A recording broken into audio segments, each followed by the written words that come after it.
12 வருட பெரும்பாடு உள்ள ஸ்திரீ இயேசுவின் வஸ்திரத்தின் ஓரத்தை தொட்டால் அவளுக்கு சுகம் கிடைத்தது என்று சொல்லி நம்ம பார்க்கிறோம். அவள் ஏன் இயேசுவின் வஸ்திரத்தின் ஓரத்தை தொட வேண்டும்? முன்பகுதியை தொட்டிருக்கலாம், பின்னாடி தொட்டிருக்கலாம், காலரை தொட்டிருக்கலாம், இல்ல கைப்பகுதியை தொட்டிருக்கலாம், எங்க வேணாலும் தொட்டிருக்கலாம் இல்லையா? எங்க தொட்டாலும் சுகம் கிடைக்க தானே போகுது. அந்த வஸ்திர தொங்கலின் ஓரத்தை தொட்டா மட்டும்தான் சுகம் கிடைக்குமான்னு கேட்டீங்கன்னா ஆம். அந்த வஸ்திர தொங்கலின் ஓரத்தை தொடும் பொழுது மட்டும்தான் அதை தொடுகிறவர்களுக்கு சுகம் உண்டாகும் என்று சொல்லி பழைய ஏற்பாட்டில் இந்த வஸ்திர தொங்கலின் ஓரத்தை குறித்ததான தீர்க்க தரிசனமாய் எழுதப்பட்ட ஒரு வசனத்தையும் இந்த சம்பவத்தையும் ஒப்பிட்டு தான் இன்றைக்கு பைபிள் ஸ்டடியில பரிசுத்த ஆவியானவர் நம்மோடு பேச இருக்கிறார். தொடர்ந்து இணைந்திருங்கள். இரண்டாவதாக, இந்த இயேசுவுக்கு யார் தன்னை தொட்டது, எங்கே தொட்டது, எதற்காக தொட்டார்கள் எல்லாம் தெரிந்திருக்க இந்த இயேசு அவ்வளவு கூட்டத்தின் மத்தியிலே எல்லாரையும் நிறுத்தி அவரும் நின்று யார் என்னை தொட்டது என்று அந்த கேள்வியை கேட்பதற்கான காரணம் என்ன? அவர் பாட்டுக்கு ஓகே இந்த மாதிரி காரியம் நடந்துச்சா, அவளுக்கு ஒரு அற்புதம் நடந்துச்சா, ஓகேன்னு சொல்லி ஆண்டவர் அப்படியே கடந்து சென்றிருக்கலாம். ஆனால் இயேசு நின்று என்ன நடந்தது என்று சொல்லி விசாரிப்பதற்கு காரணம் என்ன என்று சொல்லி இரண்டாவதாக பரிசுத்த ஆவியானவர் இந்த காரியங்களை குறித்து இன்றைக்கு பைபிள் ஸ்டடியில மிக தெளிவாக ஒரு சில ரகசியங்களை பழைய ஏற்பாட்டில் இருக்கிற புஸ்தகங்களில் எழுதப்பட்டிருக்கிற வசனங்களை கொண்டு நம்மோடு பேசுவாராக. தொடர்ந்து இணைந்திருங்கள். கர்த்தர் நம்மோடு பேசுவாராக.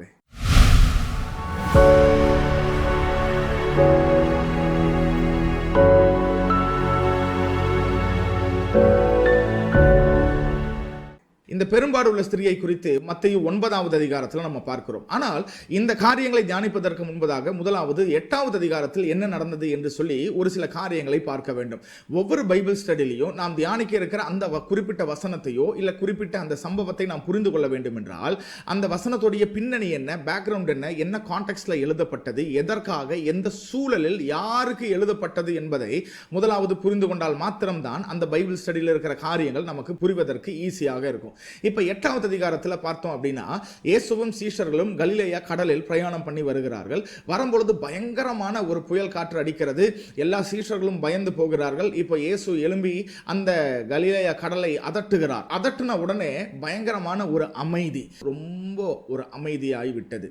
இதற்கு பிறகு சீஷர்கள் என்ன சொல்லுகிறார்கள் என்றால் 8வது அதிகாரம் 27வது வசனம், அந்த மனுஷர்கள் ஆச்சரியப்பட்டு இவர் எப்படிப்பட்டவரோ, காற்றும் கடலும் இவருக்கு கீழ்ப்படுகிறதே என்றார்கள். சீஷர்கள் தங்களுக்குள்ள சொன்ன காரியம், இவர் எப்படிப்பட்டவரோ.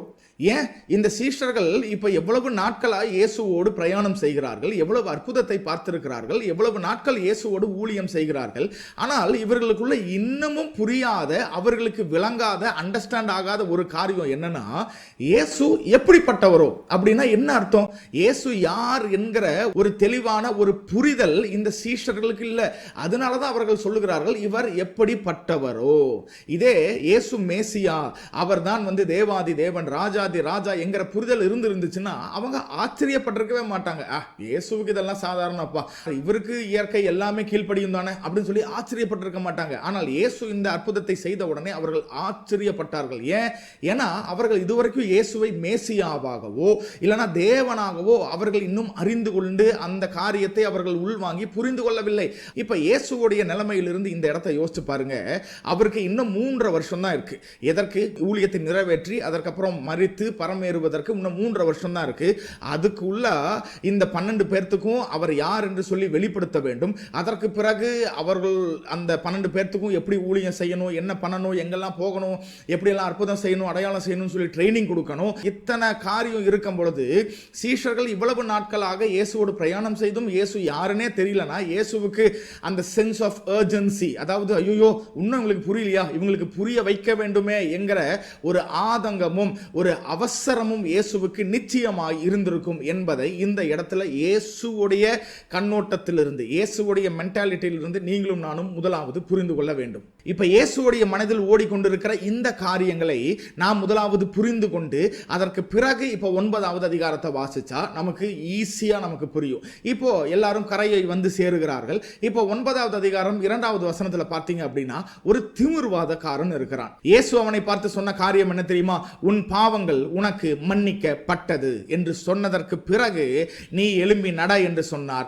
இந்த திமிர்வாதக்காரன் சுகமடைந்து அவன் எழும்பி நடந்தான். இந்த இடத்துல ஏன் சொல்றாரு அப்படின்னா, யூதர்களுக்கு ஒரு நம்பிக்கை இருந்தது. என்னன்னா, பாவங்களை மன்னிக்கிற அதிகாரம் தேவனுக்கு மாத்திரம்தான் இருக்கிறது. அப்ப இயேசு இந்த இடத்துல உன் பாவங்கள் மன்னிக்கப்படுவதாக என்று சொல்லும் பொழுது அவர் யாருக்கு என்ன செய்தி சொல்ல விரும்புகிறார் என்றால், தன்னோடு இருக்கிற சீஷர்களுக்கு, பாருங்க, நான் இவன் பாவத்தை மன்னிக்கிறேன், இதன் மூலமாக நானே மேசியா, நானே தேவன் என்று சொல்லி நீங்கள் அறிந்து கொள்ள வேண்டும் என்பதற்காக இந்த ஆண்டவர் உன் பாவங்கள் மன்னிக்கப்படுவதாக என்று சொல்லி அவனை பார்த்து சொன்னதற்கு பிறகு அவனுக்கு அற்புதத்தை செய்து அவனை எழும்பி நடக்க செய்கிறார் என்று சொல்லி பார்க்கிறோம். இதற்கு பிறகு 18வது வசனத்தில் யவீரு என்கிற ஒரு மனிதன் ஓடி வருகிறான். இயேசுவிடத்தில் வந்து, ஆண்டவரே, என்னுடைய மகள் மரித்து போய்விட்டால் நீங்க என்ன பண்ணுங்க, வந்து அவள் மேல் கையை வைத்து நீங்க வந்து அவளை உயிரோடு எழுப்புங்க ஆண்டவரே என்று சொல்லி அவன் வந்து வேண்டுகிறான்.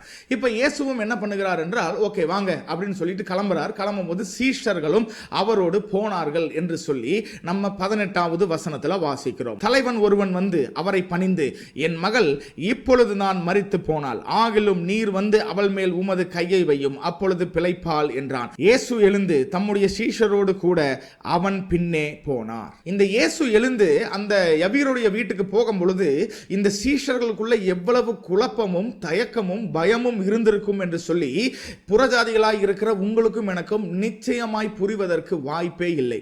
ஏனென்றால் கர்த்தர் மோசேவுக்கு பிரமாணத்தை கொடுக்கும் பொழுது ஒரு சட்டத்தை சொல்லி இருக்கிறார். நீங்கள் பிரேதங்களை தொடக்கூடாது.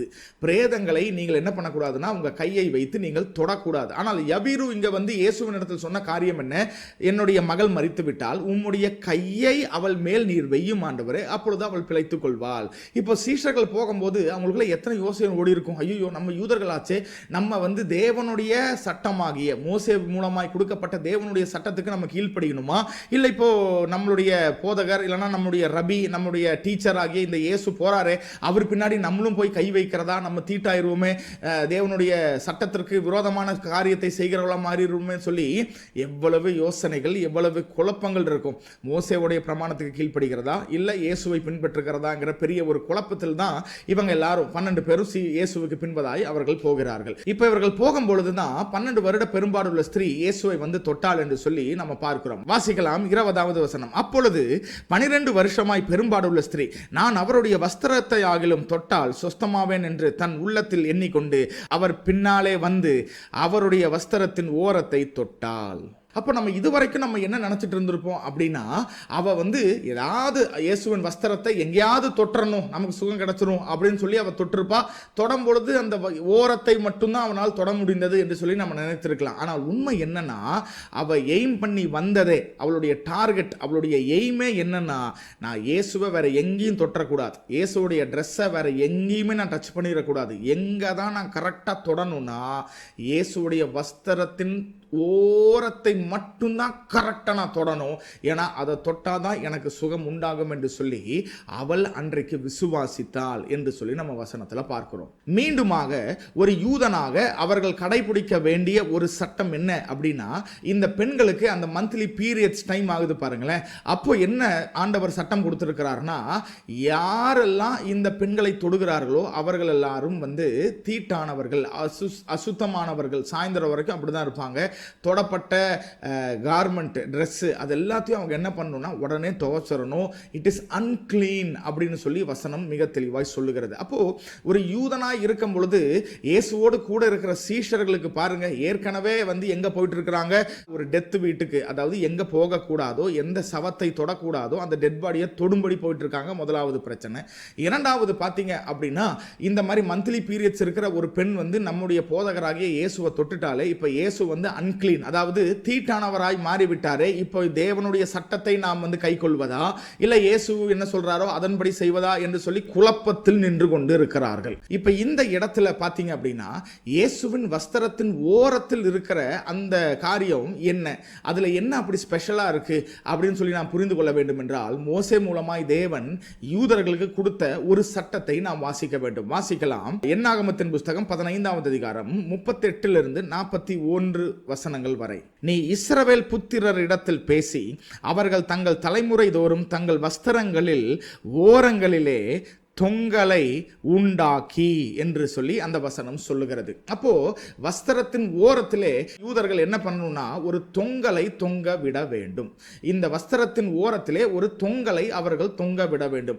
இந்த தொங்கல் எதற்கு அடையாளமாய் இருக்கிறது என்றால், தேவனுடைய கட்டளைகளுக்கும் தேவனுடைய சட்ட திட்டங்களுக்கு நாங்கள் கீழ்ப்படிவோம். அதற்கு கீழே நீங்க வாசிச்சு பார்த்தீங்கன்னா, எங்கள் இருதயத்தையும் எங்கள் கண்களையும் நாங்கள் நம்பாம தேவனுடைய சட்ட திட்டங்களை நாங்கள் நம்பி அதன்படி வாழ எங்களை அர்ப்பணிக்கிறோம் என்கிறதற்கு அடையாளமாக வஸ்திர தொங்கலின் ஓரத்தில் ஒரு ப்ளூ கலர்ல நீல கலர்ல அவர்கள் ஒரு சில காரியங்களை தொங்க விட்டிருக்க வேண்டும். அதுதான் வஸ்திர தொங்கலின் ஓரம் என்று சொல்லி நம்ம வசனத்தில் நம்ம பார்க்கிறோம். இப்போ இயேசுவும் ஒரு யூதனா இருக்கிறபடியால் அவருடைய ட்ரெஸ்லையும் பார்த்தீங்க அப்படின்னா இந்த மாதிரி நிறைய வஸ்திர தொங்கல் இருக்கும்.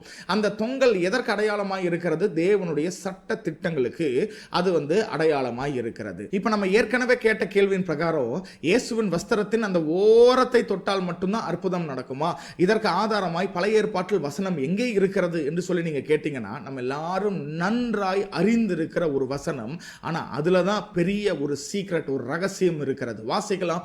மல்கியா 4வது அதிகாரம் 2வது வசனம். ஆனாலும் என் நாமத்திற்கு பயந்திருக்கிற உங்கள் மேல் நீதியின் சூரியன் உதிக்கும், அதன் செட்டைகளின் கீழ் ஆரோக்கியம் இருக்கும். இந்த வசனம் இயேசு பிறப்பதற்கு 400 வருஷம் முன்பதாக, அதாவது பழைய ஏற்பாட்டில் கடைசி புஸ்தகமாகிய மல்கியாவில் எழுதப்பட்டிருக்கிற ஒரு வசனம்.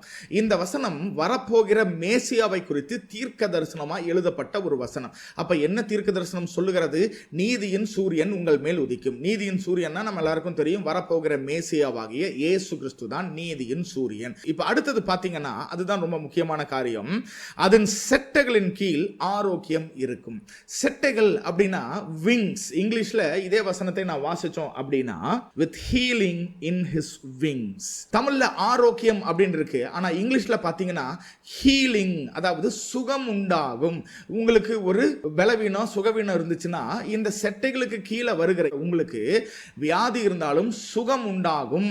இப்ப இதுல இருந்து இன்னும் கொஞ்சம் ஆழமாய் நாம் பார்க்கும் பொழுது, ஏன் அந்த ஸ்திரீயானவள் இயேசுவின் வஸ்திரத்தின் ஓரத்தை தொட்டால் என்று சொல்லி நமக்கு புரிவதற்கு இதே வசனத்தை மூல பாஷையாகிய எபிரேய பாஷையில் என்ன எழுதப்பட்டிருக்கிறது என்று சொல்லி நாம் பார்க்க வேண்டும். இந்த இடத்துல பார்த்தீங்க அப்படின்னா, இன் ஹிஸ் விங்ஸ், எபிரேய பாஷையில என்ன வார்த்தை பயன்படுத்தப்பட்டிருக்கிறது என்றால் கனாப் அப்படின்னு இருக்கு. இதோடைய அர்த்தம் என்ன என்று சொல்லி அந்த H3671 அதை நம்ம கிளிக் பண்ணோம் அப்படின்னா அதோடைய டெஃபினிஷன் பார்த்தீங்க அப்படின்னா விங். இதுதான் இங்கிலீஷ்ல பார்த்தோம், தமிழ்லையும் சரியாக இருக்கிறது. விங் அப்படின்னா செட்டைகள். அடுத்தது ஆரிஜின் பார்த்தீங்க அப்படின்னா ஃப்ரம் கனாஃப். அதோடைய அர்த்தம் என்ன? an edge or extremity. Edge அப்படின்னா நமக்கு எல்லாத்துக்கும் தெரியும், ஓரம்.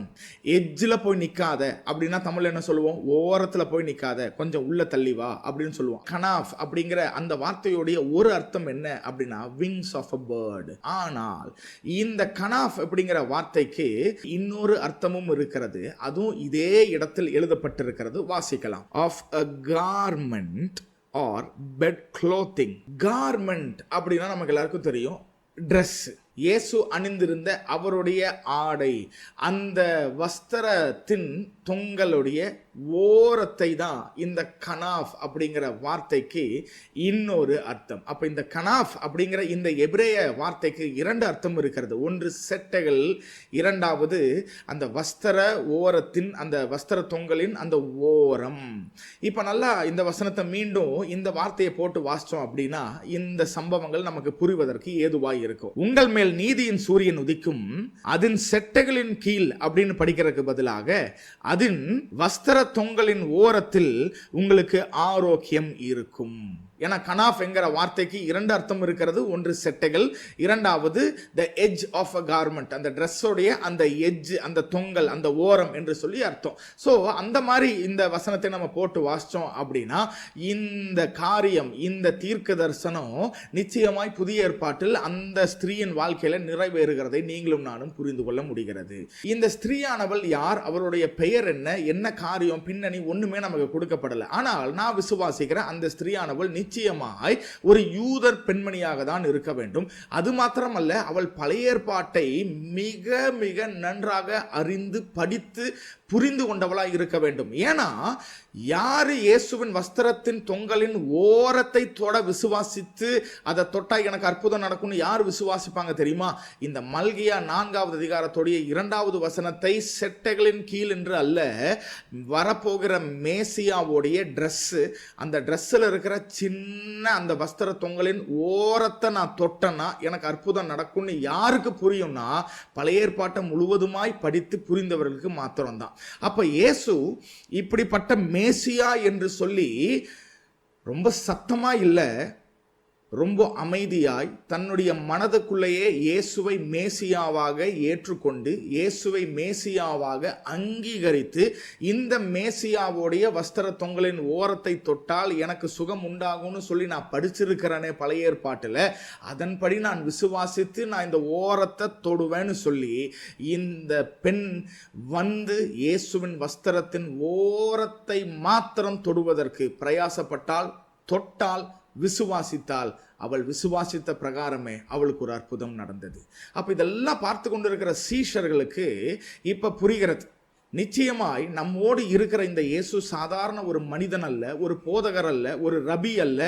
அவர் தேவாதி தேவன் மேசியாவாக நம் மத்தியிலே உலாவி கொண்டிருக்கிறார் என்று சொல்லி இந்த நடந்த ஒரு சில சம்பவங்களை வைத்து அவர்கள் புரிந்து கொள்வதற்கு அது ஏதுவாய் இருந்தது. மீண்டுமாய் நடந்த சம்பவங்களை நாம் வரிசையாக பார்த்தால் என்ன நடந்ததுன்னு புரியும். முதலாவது, இந்த சீஷர்கள் இயேசு வந்து அந்த கடலை அதட்டினோன்னு, ஐயோ இவர் எப்படிப்பட்டவரோ, இவர் வந்து யாரு அப்படின்னு சொல்லி யாருன்னே தெரியாத அளவுக்கு இருக்கிறாங்க. அடுத்த அதிகாரத்தில் பார்த்தீங்கன்னா திமிர்வாதக்காரனுடைய பாவங்களை இவர் மன்னித்து அவனுக்கு சுகம் கொடுக்கிறார். அப்போ அவங்களுக்கு கொஞ்சம் புரிதல் வருது, ஓஹோ அப்ப பாவத்தை மன்னிக்கிறார்னா நம்மோடு இருக்கிற இந்த இயேசு சாதாரண ஒரு மனிதனோ சாதாரண ஒரு போதகரோ ஒரு ரபியோ அல்ல, இவர் வந்து மேசியா என்று சொல்லி கொஞ்சம் புரிதல் வருகிறது.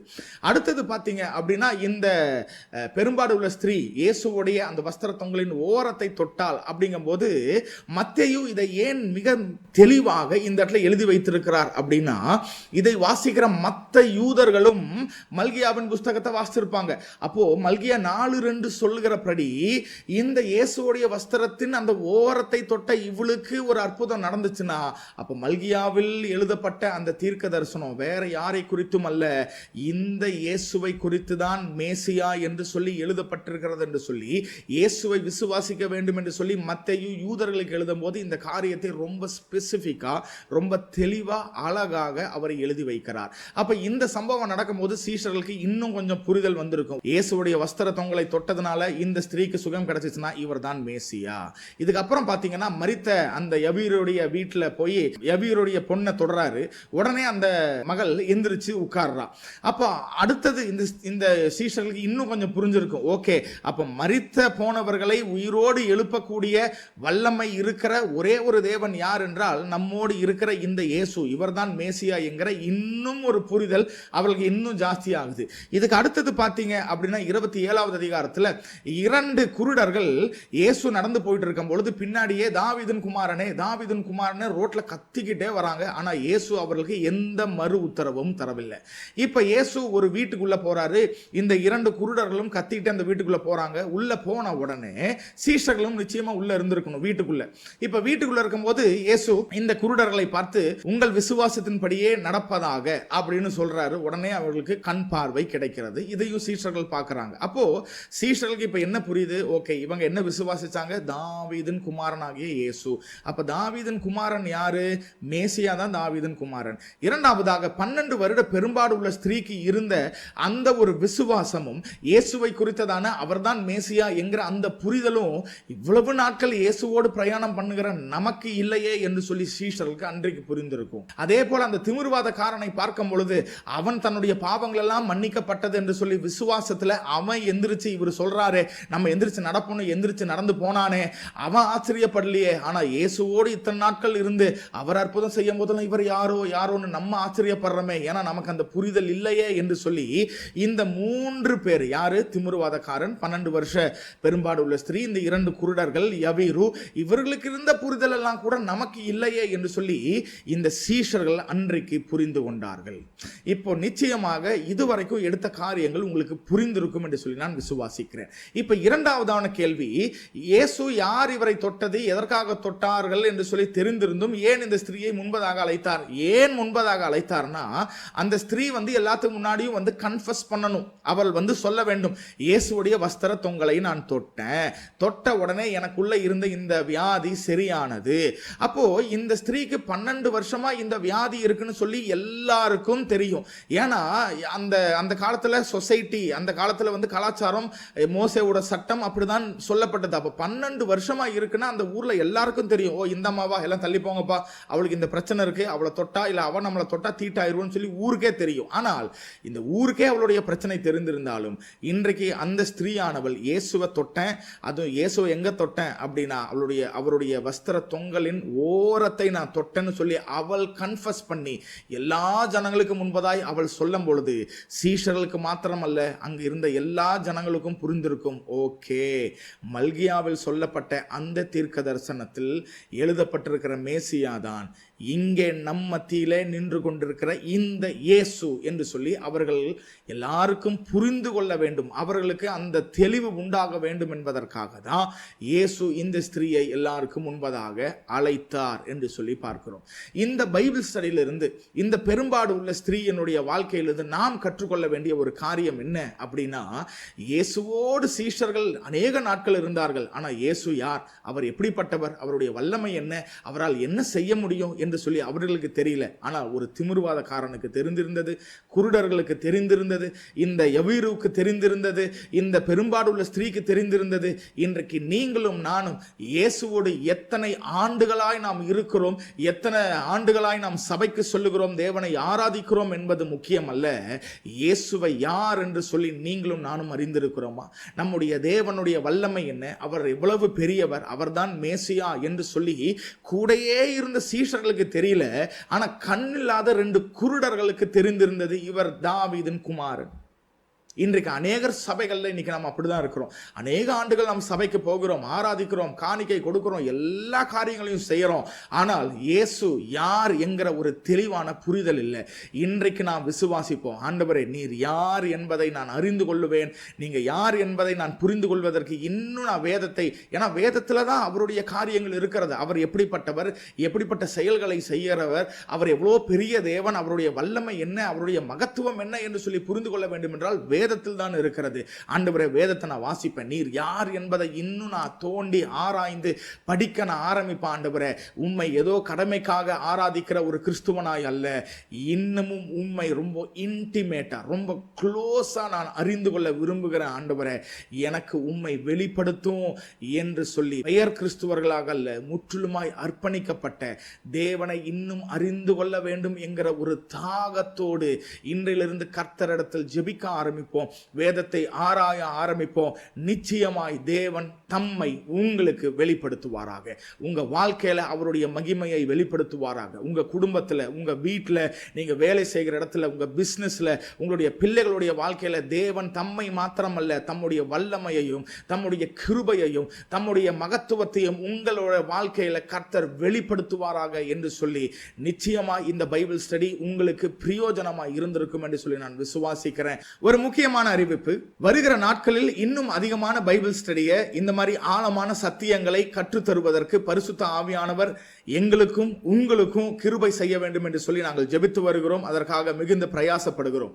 வருகிற நாட்களில் நாம் ஒரு சீரீஸ், அதாவது ஒரு கோர்வையான ஒரு சில காரியங்களை நாம் தியானிக்க இருக்கிறோம். என்ன அப்படின்னா, இதற்கு முன்பதாகவே நம்மளுடைய பைபிள் ஸ்டடி சேனல்ல 30 நிமிடங்களில் பழைய ஏற்பாடு என்கிற ஒரு வீடியோ நம்ம பண்ணியிருக்கோம். அநேக 1000 ஜனங்களுக்கு அது பிரயோஜனமாக இருந்தது என்று சொல்லி நாங்கள் கர்த்தருக்குள் விசுவாசிக்கிறோம். அதே போல 30 நிமிடங்களுக்கு பதிலாக 1 மணி நேரம் நாம் தியானிக்க போகிறோம். முழு பழைய ஏற்பாட்டுக்கு பதிலாக பழைய ஏற்பாட்டில் இருக்கிற ஒவ்வொரு புஸ்தகமாக, ஆதியாகமத்தில் இருந்து தொடங்கி மல்கியாவின் புஸ்தகம் வரை நம்ம 39 புஸ்தகங்களையும் 39 வாரங்கள் 1 மணி நேரம், நமக்கு தெரிந்த காரியங்கள் அல்ல, தெரியாத ஒரு சில ரகசியங்களை பரிசுத்த ஆவியானவர் நமக்கு கற்றுத்தர இருக்கிறார்.